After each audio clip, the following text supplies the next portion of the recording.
ఏదైతే మనము దేవుడికి ఇష్టం లేని పనులు చేసేటప్పుడు, అవును కదా, ఈ శరీరం దేవుడిది, నేను రక్షించబడ్డ ఈ శరీరం దేవుడిది అయినప్పుడు దేవుడు నిజంగా ఇలాంటి మాటలు మాట్లాడతాడా?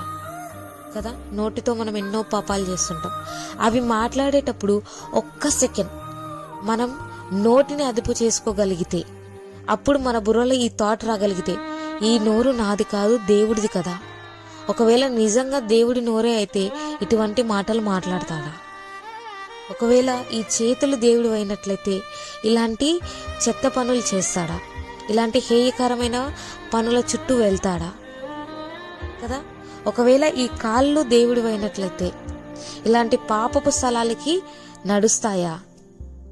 ఒకవేళ ఈ హృదయం అనేది దేవుడిదైతే ఇంత కఠినత్వం, ఇంత హేట్రేట్, ఇంత చేదైన స్వభావం ఆయనలో ఉంటుందా?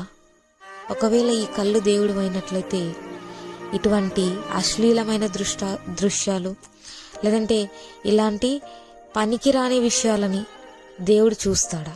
ఆయన కళ్ళు చూస్తాయా? నిజంగా ఈరోజు మనల్ని మనం క్వశ్చన్ చేసుకోవాల్సిన వారుగా ఉంటున్నామండి.